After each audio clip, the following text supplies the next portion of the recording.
But I do suggest that you do what Tim did and take charge of your own thinking and use that daily question to stimulate your own thinking every day. Because with one simple question, he transformed his entire life. There are three very identifiable groups of people out there. There are optimists, there are pessimists, and there are those who say, I'm not a pessimist, I'm not an optimist, I'm a realist. Okay, the optimist says, somewhere, somehow, there's a way. Okay? The pessimist says, there is no way, you might as well give up, forget it, it's not going to work.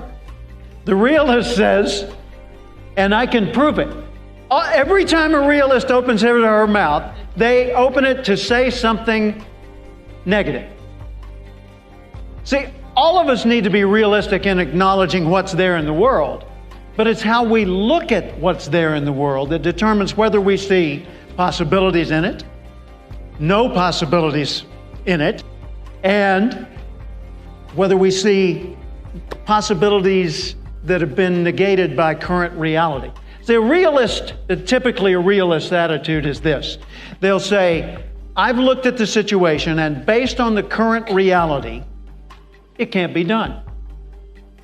Well, when's the last time the current reality was the ongoing reality?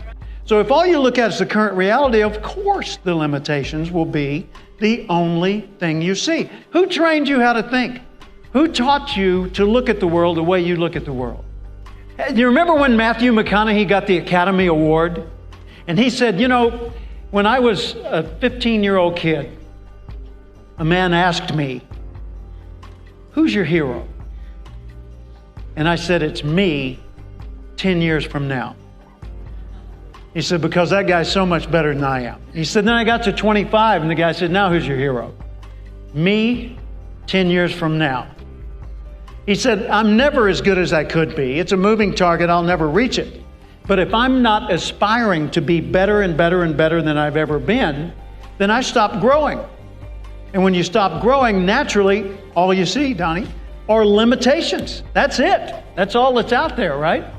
So optimist, pessimist, realist, let's just kill that argument to start with. Optimism is the only healthy way to look at the world.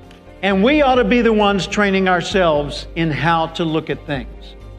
In 1979, I got a call from an outfit called Tidy Car. Tidy Car was based in Mississauga, Ontario, Canada. Toronto, basically. And they were an auto detailing company, and they sold a $1,500 package that if you bought it, you got a franchise to be a Tidy Car dealer. And so as a Tidy Car dealer, you got to go out and detail cars using their method. And it was a very impressive method that worked real well. And so thousands of people from around the world bought the Tidy Car franchise, and Tidy Car started offering training for all these people so that they could grow their business. And I was brought in as the flavor of the month to do the training in Chicago in January of 1979. 1979, one of the hardest winters they ever had in that city. They had to dig the cars out. I was there, got to enjoy that. Well, anyway, I was there training this group of Tidy Car people. I had a group about the size of this segment of the audience. And I was doing a seminar on how to build your business. And just, basic business skills, how to build your business. And there was a guy in the front row, 19-year-old kid, had white hair, white eyebrows, innocent looking face, looked like he'd never had a dirty thought. He's just there like this, and he's writing notes. Everything I say, he's writing it down.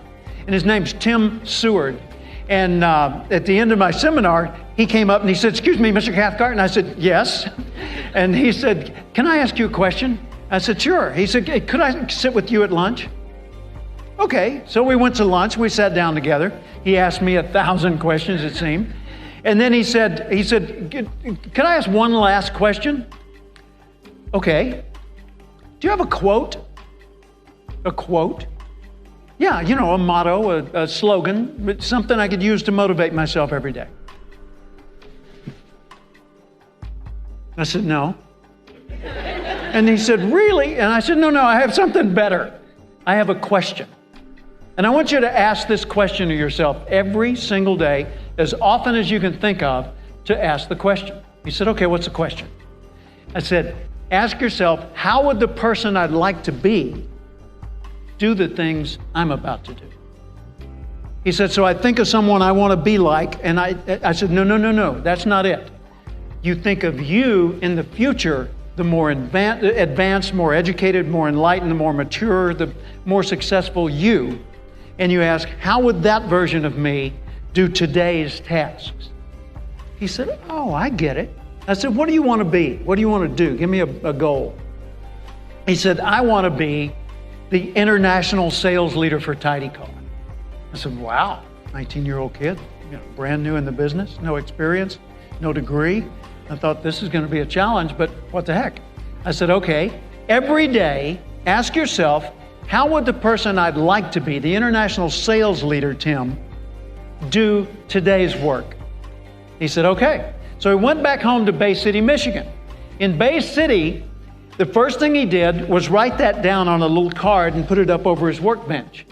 And then he put it above his bed in the bedroom so he'd see it every day. And then he put it on the visor in his vehicle so that he'd see it even more often.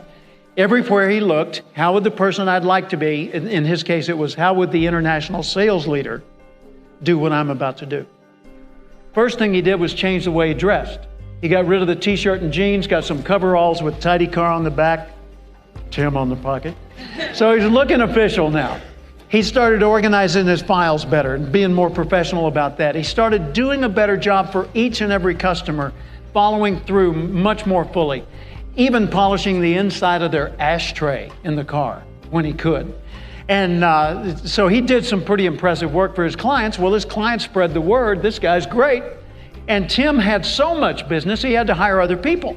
So when he hired other people to help him, he needed a permanent location, so he bought a service station lease and had a location, and he was doing great. His business thrived. Fast forward, end of the year, Tidy Car calls me. They said, Jim, we want you to come to New Orleans, be the keynote speaker at our international sales convention. Hilton Hotel, French Quarter. I go to New Orleans. Sure enough, big, beautiful hotel room. Everything's set up elegant as can be. Up on the stage, right over here, there is a white Chevrolet Corvette. They're going to give that to the international sales leader. So nobody knows who's won, but everybody knows who's in the running. And of course, Tim's one of those in the running. But anyway, the evening goes on. I do my speech, and I turn the mic over to Gary Goranson, the president of the company. He comes up to the front. He says, ladies and gentlemen, you're not going to believe the contest this year. He said, talk about close. The person in position number 2 led number 3 by only 1 point. 3 led 4 by 1 point. 4 led 5 by 2 points. 5 led 6 by 1 point. It was close, except for number 1. The person who won the contest, number 1, led number 2 by 300 points. For first place, there was no contest. Welcome with me, your international sales leader from Bay City, Michigan, Tim Seward. The place went insane. Man, I mean, music's playing, spotlights are sweeping the room. The people love Tim. They picked him up on their shoulders. They're dancing around the room. But I do suggest that you do what Tim did and take charge of your own thinking and use that daily question to stimulate your own thinking every day. Because with one simple question, he transformed his entire life. He did. I didn't do it. He did it. So in 1998, I flew to Fort Myers, Florida, and I was met at the airport. Now remember, this is a long time later. That was 79. 98, I fly to Fort Myers, and I'm met at the airport by a 39-year-old man named Tim Seward. Exactly. We drive to his home in Naples, and we dine by his indoor swimming pool. And he tells me about his life. And I said, what did you do? He said, well, I built my Tidy Car franchise, and I was really successful. And then I sold it. So I built another business supplying people like that, and I sold that and built a third business, and I just sold that this last December for $7 million. I said, Tim, I just got one question. He said, what's that? Do you have a quote, slogan, a motto I could use to motivate myself every day? He said, yeah, Jim. Every day, ask yourself, how would the person I'd like to be do the things I'm about to do? We need to take charge of training our thinking.